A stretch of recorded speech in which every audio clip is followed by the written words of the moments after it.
Fala aí, galera do canal Botafogo Digital, eu sou Carlos Albuquerque e vamos falar muito do Fogão e, claro, do Brasileirão, né? Está tendo rodada esse final de semana, mesmo não tendo jogo do Botafogo, o jogo é só na terça-feira, uma rodada aí estendida, né? Começou na sexta-feira com empate entre Fluminense e Grêmio e com desdobramentos, né? O jogador Marcelo, lateral do Fluminense, aliás, ex-lateral do Fluminense, né? Rescindiu o contrato, houve ali uma rescisão, um acordo entre ambas as partes e o Marcelo está aí livre no mercado. Será que o torcedor botafoguense gostaria de ver o Marcelo? Não vou nem terminar a frase.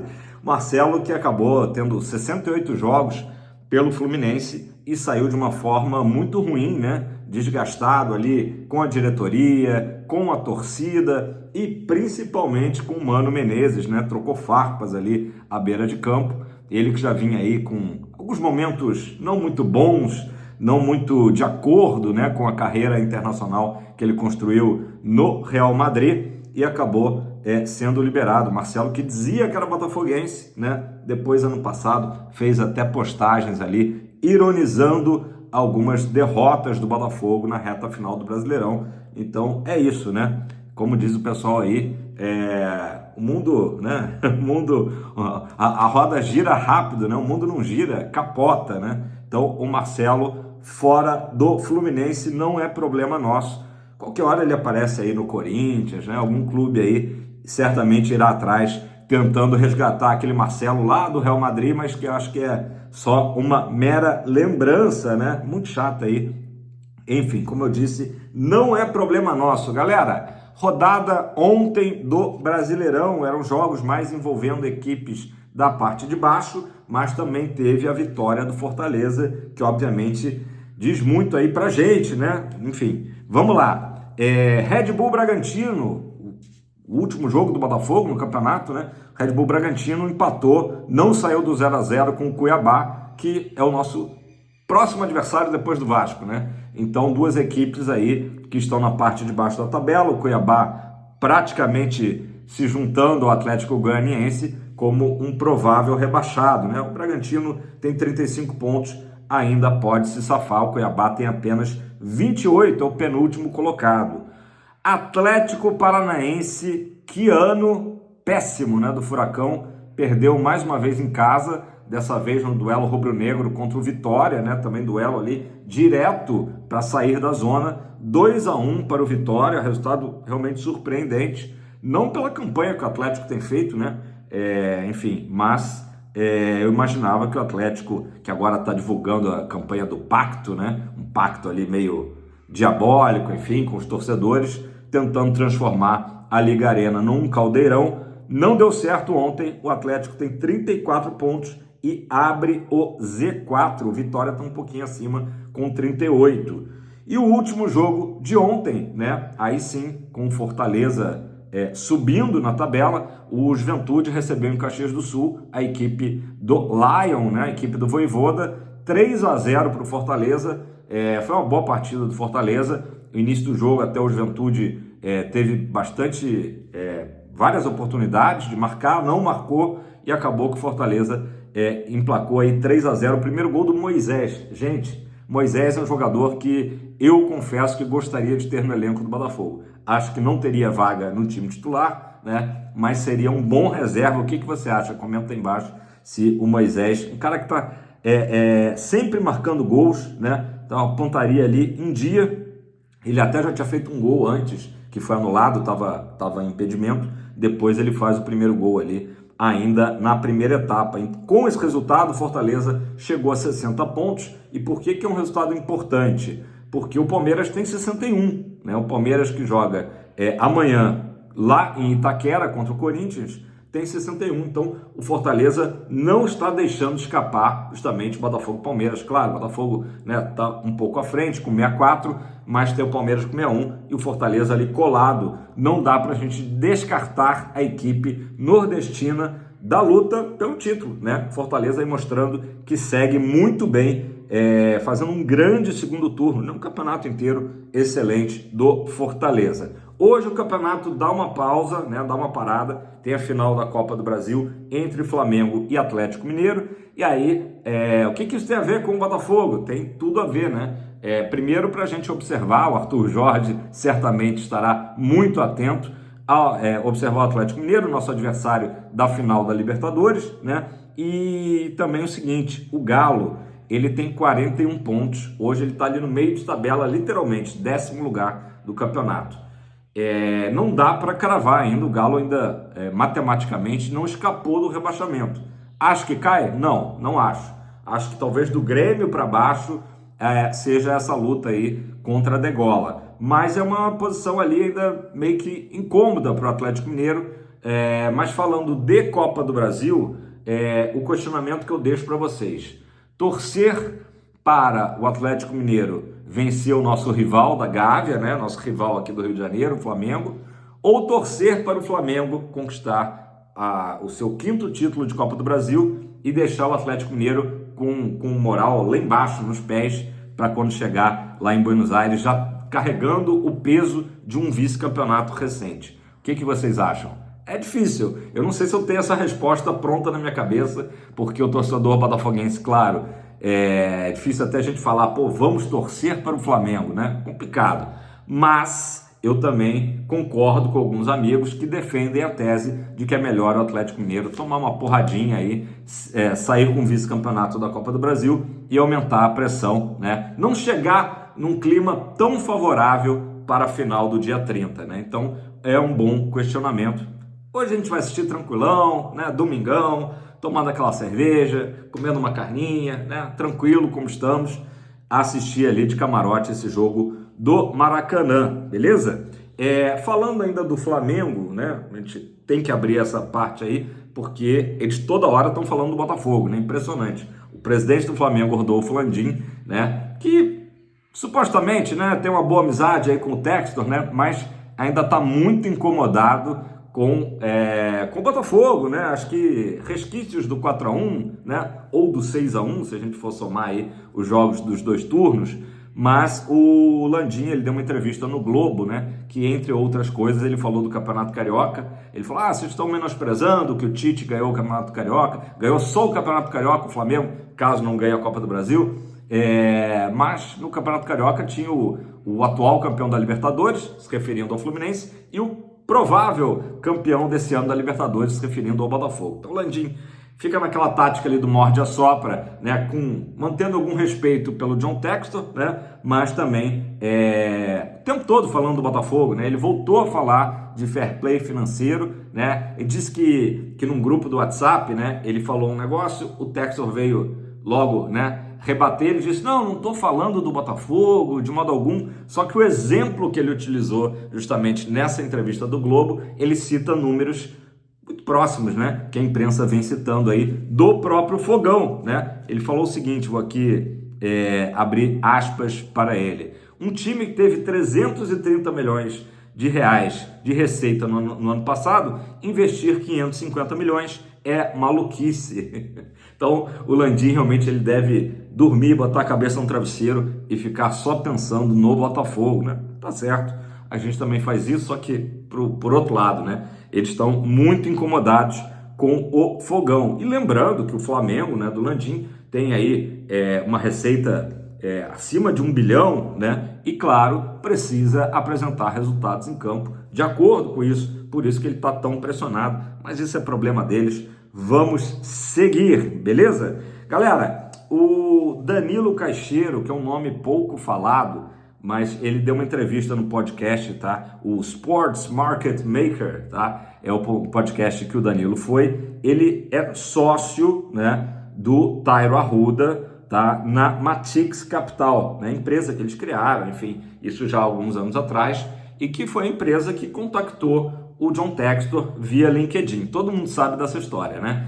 E aí ele reforçou a história, contando que em 2021, olha só, 3 aninhos atrás apenas, eles contactaram o Textor ainda em relação ao interesse que a Eagle tinha no Benfica de Portugal, né? Na época já havia aí esse interesse por parte da Eagle, né? Depois, claro, a conversa evoluiu, veio para o Brasil a conversa e o Textor queria sim um clube no Brasil, felizmente foi o Botafogo.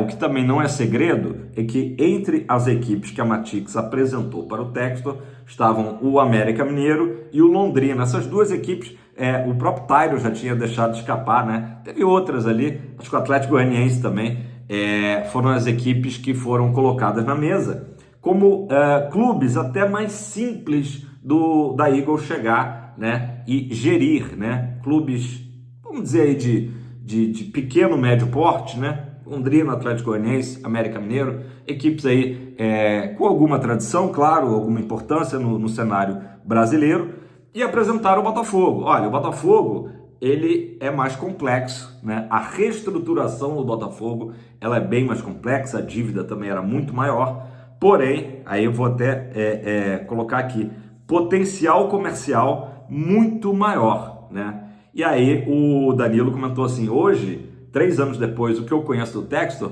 não tenho dúvidas que, né, que se fosse hoje eu já cravaria que ele escolheria o Botafogo, porque conhece, né, a mentalidade, o mindset, para usar um termo da moda, do Textor de querer esses desafios e, claro, também querer, né, o que tem o maior potencial. E aí falou do tamanho da torcida do Botafogo, do tamanho do Botafogo no cenário, né, brasileiro. Claro, coisas que o Textor já sabia, né, porque o Textor, mesmo sendo norte-americano, né, por ter sido criado na Flórida, sempre acompanhou muito o futebol mundial, um apaixonado, né, um nerd do futebol mundial. Textor tinha essa noção, mas foi justamente apresentado pela Matix. Olha, o Botafogo é um caso ali realmente com uma reestruturação mais complexa, porém com um potencial absurdo que nos compara, né, a esses clubes que eu acabei de citar, né? Então, interessante a entrevista do Danilo, né? Enfim, muito legal. Galera, eu vou falar aqui do assunto da thumb, né? Eu sei que tem muita gente aqui que fica com ressalvas quando a gente fala do UOL como fonte de informação, né? Mas eu parto sempre do princípio de que a imprensa aí, né, faz um trabalho correto, né? Então eu vou falar aqui do blog Mercado da Bola, e o UOL trouxe a informação de que o Oscar Romero dificilmente continua no Botafogo, né? Deve sair no final do ano. E pelo que eu chequei, eu acho que isso é possível. Tem que ver só um detalhe: quando o Oscar Romero ele é apresentado no Botafogo, foi falado numa cláusula de renovação automática se ele cumprisse, né, alguns parâmetros, né? A gente sabe que ele não vem jogando, né? Só recordando um pouco, né, viajando um pouquinho no tempo, o Botafogo, quando traz o Romero, era com aquela mentalidade seguinte: ano passado a gente não tinha um reserva à altura do Eduardo, né? E o Eduardo não aguentou a maratona, como não tem aguentado também esse ano, né?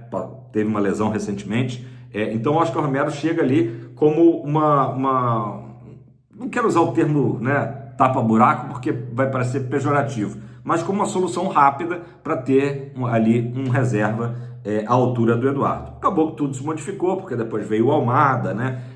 E o Botafogo encaixou aí um time titular sem o próprio Eduardo, né? Então o Oscar Romero, segundo o Mercado da Bola do UOL, não deve continuar, né? Eu acho que é um jogador que perdeu, né, naturalmente espaço no clube.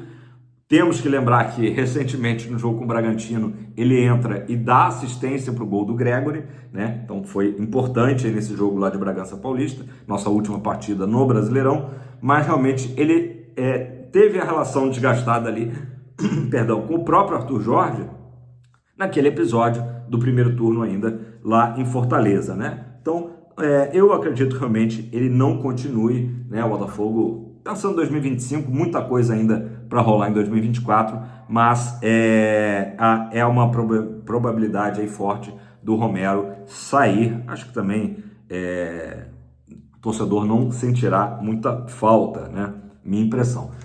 Pessoal, ainda uma notícia de Montevidéu: o Botafogo tem costurado também relações fora do campo, né? Políticas importantes que são necessárias no futebol, né? Desde sempre, né? Não é de agora. Então, com todo esse imbróglio, toda essa confusão que houve lá em Montevidéu, do Peñarol, do próprio ministro do interior do Uruguai se envolvendo, querendo jogo com torcida única, o Botafogo, naquele momento, acabou acionando até o Itamaraty, né? Foi importante essa busca aí de ajuda, e naturalmente também apoio da CBF, né? Porque era uma guerra fora das quatro linhas, isso é um fato, né?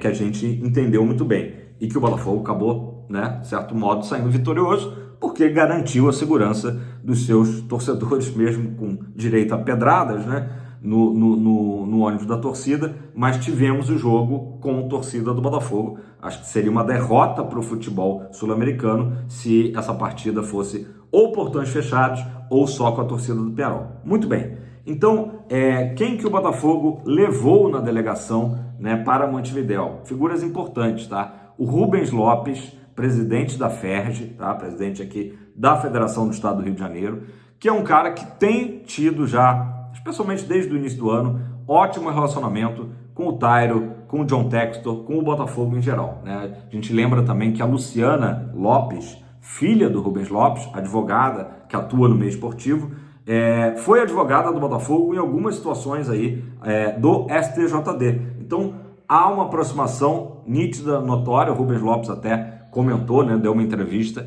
falando que está torcendo muito, está confiante que o Rio de Janeiro tenha mais um campeão de Libertadores aí, seria o terceiro ano em sequência, né, de clubes do Rio de Janeiro. Então, Botafogo e FERJ, tudo muito bem, obrigado. E também tivemos um membro importante da CBF na delegação do Botafogo, que foi o Júlio Avelar, tá? Que é diretor de competições da CBF, também esteve junto, posou para foto junto com o Tairo, com o Rubens Lopes. Então é esse tipo, né, de conversas que tem feito o Botafogo buscar uma reconciliação, digamos assim, com a própria CBF. Se a gente for olhar um ano atrás, a coisa estava muito complicada. Hoje o Botafogo aí construindo esses importantes laços, né? Enfim, unindo pontes, né, com federação e confederação. É importante para a gente, né, ter respeito e ter voz de fala. Por isso que esses dias mesmo eu dei notícia, o Botafogo não vai nem cogitar pedir liberação de jogador, de convocação, tudo. Primeiro porque vê como algo, né, favorável, valorização dos seus ativos, né, Luiz Henrique, Igor Jesus e tal. E também porque o Botafogo não quer briga nesse momento com a CBF, né? Vive um momento, digamos assim, de início de romance, digamos assim, né? Acho que tem que ser dessa forma, é assim que funciona a coisa. Pessoal, voltando agora para a gente finalizar o vídeo de hoje, ao Brasileirão, o Bernardo Gentili trouxe a informação de que as vendas, né, os check-ins, vendas, enfim, para o jogo de terça-feira do Fogão estão devagar, tá? Estão abaixo do normal para o nosso clássico contra o Vasco. Eu entendo que o torcedor do Botafogo está vivendo um momento que agora o foco está muito na Libertadores, muita gente fazendo contas em casa. Eu também estou para tentar ir ao jogo de Buenos Aires, né? Seja de avião, seja de ônibus, de carro, como for, viajar para Porto Alegre, depois pegar um ônibus de 20 horas para Buenos Aires, viajar para Foz do Iguaçu, depois pegar um voo Foz do Iguaçu até Ezeiza, né? Então, torcedor do Botafogo mudou o foco total, tá? Eu entendo, mas o Brasileirão segue sendo, claro, uma obsessão nossa, né? O tricampeonato. E por isso que esse jogo com o Vasco, né? Esses dois jogos agora na sequência em casa, né? Vasco na terça-feira e Cuiabá no sábado. Fundamental o apoio da torcida para conquistarmos esses 6 pontos, né? A gente lembra que o jogo com o Vasco, o Botafogo deu uma bobeada no primeiro turno, deixou o Vasco empatar. O jogo foi lá em São Januário, né? E que, aliás, acho que foi uma das poucas falhas do goleiro John, aquele gol do Vasco, né? Mas, enfim, águas passadas. O Botafogo precisa, né, botar ordem e fazer os 3 pontos na terça-feira e, naturalmente, precisa do apoio ali de pelo menos 25 mil botafoguenses, né? Eu sei que o horário é chato, galera, 9h30 da noite, num dia de semana, é incômodo, né? Mas vamos tentar, quem puder, chegar junto, prestigiar, é muito importante, né? E aí, deixa eu aproveitar aqui para falar o resto da rodada, que eu acabei não falando, né? Amanhã a gente tem Corinthians e Palmeiras, a gente tem que estar em frente à televisão ali, né, com o secadorzinho ligado. Corinthians e Palmeiras às 20 horas. Depois, 9h30, tem Internacional e Criciúma. É um jogo que não interessa tanto, apesar do Internacional estar chegando ali, né, no G4.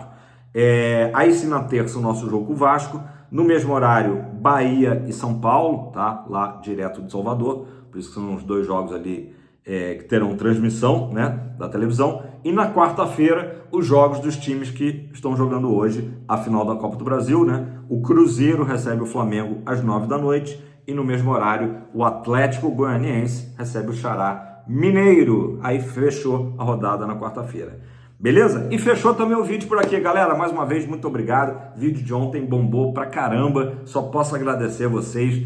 Senta o dedo no like, faça seu comentário, isso tudo acaba ajudando aqui a plataforma a entender que o canal é maneiro, né? Sugere para outros botafoguenses e aí a gente cresce juntos, né? Porque somos a família Canal Botafogo Digital. E se você não é inscrito, tá esperando o quê? Agradeço aos centenas, não chega tanto, mas muitos botafoguenses que conheceram o canal ontem, se inscreveram, né? E que continue assim, né? Porque estamos num ano aí especial, né? Um mês especial e somos todos Botafogo de futebol e regatas. Ótimo domingo a todos. Fogão pra cima sempre.